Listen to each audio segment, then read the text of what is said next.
Вы смотрите новости в прямом эфире. В студии Сергей Михедов. Здравствуйте. Вот основные темы. Массовых мероприятий не будет. Роспотребнадзор продлил действие санитарных правил в учебных заведениях до 2024 года. Самое современное оборудование в столичном кардиодиспансере готовится запустить новый аппарат МРТ. Праздник для ценителей искусства. Якутян приглашают присоединиться к акции «Ночь в музее». По факту крушения самолета Ан-12, следовавшего из Якутска в Иркутск, возбуждено уголовное дело. Авиакатастрофа произошла накануне вечером в 19:45 по иркутскому времени. Воздушное судно пропало с радаров. Позже выяснилось, что самолет разбился в 7 километрах от областного центра в районе села Пивовариха. 7 человек на борту погибли. Подробности в материале Мадины Халиковой. Значит, здесь дорогу между Байкальским трактом и Пивоварихой сейчас отцепляют, перекрывают. Самолет упал в районе приводного маяка. Здесь сейчас подъезжают ГАИ и всю дорогу перекрывают. Очевидцы рассказывают, как стали свидетелями крушения самолета. В 7 километрах от Иркутска разбился грузовой Ан-12. На борту находились члены экипажа. Это 7 человек. На место отправили спасателей, спецтехнику, 4 машины скорой и 2 медицины катастроф. О 2 погибших стало известно сразу. Позже власти сообщат о кончине всех. При заходе на первый круг, наверное, с учетом сложных погодных условий, запросил второй. И при заходе на второй потерпел крушение в 7 километрах от аэропорта. К сожалению, все погибли, граждане Украины, Беларуси и России. Сейчас открытое горение ликвидировано. Мы сейчас проводим заседание КЧС, подключим здесь МИД. Самолет обслуживала белорусская компания «Гродно». Ан-12 следовал с Чукотки, а в Якутске останавливался на дозаправку. Из Якутска вылетел в 16:58, сообщил республиканский Минтранс. На борту были граждане Украины, Беларуси и России. В 14 часов 45 минут московского времени при заходе на посадку в 7 километрах от города Иркутска в районе населенного пункта Пивовариха пропал с радаров грузовой самолет Ан-12. Самолет следовал по маршруту Якутск-Иркутск. На борту предположительно находилось 7 человек. На место выехали пожарно-спасательные подразделения МЧС России. К 11 часам по иркутскому времени спасатели потушили обломки и разлившееся топливо на площади 300 квадратных метров. На месте работали 110 человек и 23 единицы техники. В пресс-службе иркутского аэропорта рассказали, метеоусловия затрудняли посадку. Шел сильный мокрый снег. Вероятно, это и стало причиной захода самолета на второй круг. Еще одна версия – обледенения руля и элементов механизации крыла. Но все же в причине крушения предстоит разобраться комиссии. Уже найден бортовой самописец. Следователи возбудили уголовное дело, а Восточно-Сибирская транспортная прокуратура организовала проверку о безопасности полетов. Мадина Халикова, Иркутский район, Иркутская область. Роспотребнадзор продлил действие санитарных правил в учебных заведениях до 2024 года. Нормы в условиях пандемии предполагают запрет на мероприятия с участием нескольких классов или групп студентов. Предписывают измерять температуру на входе в здание, проводить усиленную уборку и обработку помещений. При этом решение об очном или заочном порядке обучения принимают региональные власти, а не Роспотребнадзор. Отметим, что ранее подобные правила для образовательных учреждений должны были действовать до начала следующего года. В столице региона стартовала акция «Ночь вакцинации». Она продлится до 7 ноября. Подробности расскажет Дмитрий Тымыров. Он находится в одном из пунктов, где стартовало мероприятие. Дима, приветствую. Тебе слово. Коллеги, добрый вечер. Сейчас мы находимся в здании Государственного цирка. Здесь с сегодняшнего дня начал работать пункт вакцинации граждан. То есть, получается, эти люди сюда могут подходить и спокойно получить вакцину, не обязательно идти по прописке в поликлинику или же в другие какие-то специальные медицинские учреждения. Сегодня вы здесь можете посмотреть, здесь уже образовался очередь, люди добровольно получают. Они говорят, что это очень удобно для получения именно вакцины, не обязательно стоять в очереди в поликлиниках.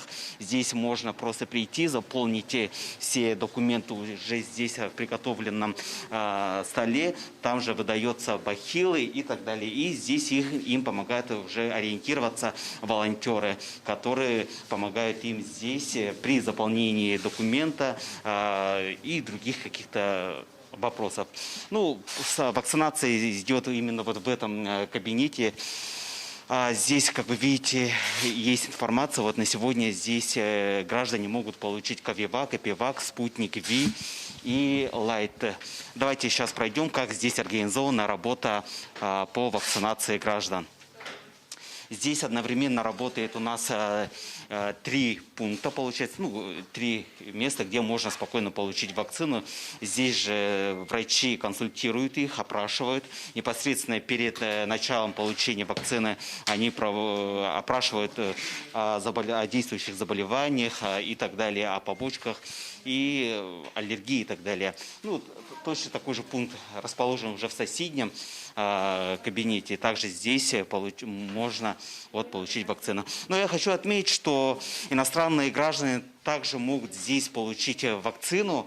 Для них это уже будет платно. Это стоимость вакцинации для них это будет 800 рублей. Ну а более подробно об этом пункте, о работе таких пунктах нам расскажет волонтер этого пункта. Здравствуйте, расскажите вообще, как работает у вас, получается, пункт вакцинации, который открылся здесь, в здании Государственного цирка, и где еще можно получить такую вакцину, и до какого времени вы здесь будете находиться? Здравствуйте, меня зовут Алена. Я сегодня осуществляю волонтерство или помощь медикам поликлиники номер 1, которая развернула уже 3-й день здесь дополнительный пункт в рамках акции «Ночь вакцинации». С 17 до 22 часов любой житель города Якутска при наличии с собой, имея паспорт, СНИЛС и полис ОМС, может получить вакцину и пройти ревакцинацию. Значит, тут, как я сказала, развернут дополнительный пункт поликлиники номер 1. Значит, врачи, вы посмотрели, они вакцинируют людей. Эта акция у нас пользуется спросом. 30-31 октября акция прошла, было достаточно много народу. И в связи с тем, что введены ограничения, требуется QR-код для допуска во многие учреждения, то люди приходят к нам, и здесь созданы все условия и соблюдаются все меры профилактики и противоэпидемиологические меры. Стараемся мы, чтобы люди соблюдали. Спасибо.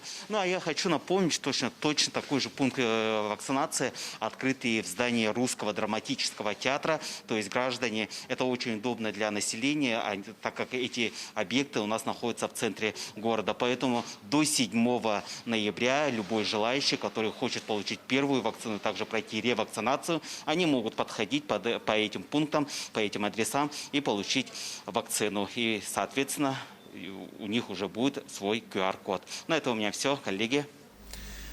Дима, благодарим за информацию. Ну а мы продолжаем тему медицины. В столичном кардиодиспансере готовятся запустить новый аппарат МРТ.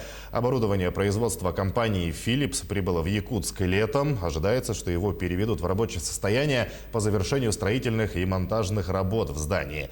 Подробнее в материале Власия Сергеева. Помещение МРТ практически готово к эксплуатации. Проведена вся необходимая инженерия, проделаны изоляционные и отделочные работы. Ожидается, что уже в январе грядущего года томограф примет первых пациентов. Одним из главных преимуществ нового аппарата является возможность проецирования исследуемых органов в трехмерном формате. Появление нового аппарата МРТ позволит получать такие изображения, которые будут необходимы для проведения очень таких высококлассных, высокотехнологических медицинских операций на сердце и на сосудах. Допустим, при выполнении вот этих операций сейчас хирурги требуют изображения, допустим, клапанов сердца, сосудов сердца, именно которые они должны вживую, как будто вживую должны показывать состояние пораженного органа. Новый томограф классом выше, нежели те, которые в данный момент используются в якутских медицинских учреждениях. Широкий программный пакет оборудования позволяет проводить более подробные и качественные исследования сердца и мозга. Мы можем увидеть такие изменения, как накопление железа в сердце, сложные изменения при дифференциальные изменения при миокардитах, сложные неврологические изменения, бесконтрастное перфузионное исследование головного мозга. В общем, это те технологии, которые вот уже сейчас обсуждаются в международных конференциях и на самом деле уже внедряются у нас вот благодаря этому аппарату. Это вот совершенно новый уровень. Перед вводом в эксплуатацию томографа необходимо обучить местных специалистов особенностям работы с новым оборудованием. Именно с этой целью ожидается прибытие экспертов Philips в Якутск. Они обучат именно уже в течение 2 недель, именно как использовать этот аппарат, именно в таких целях, которые работает кардиоцентр.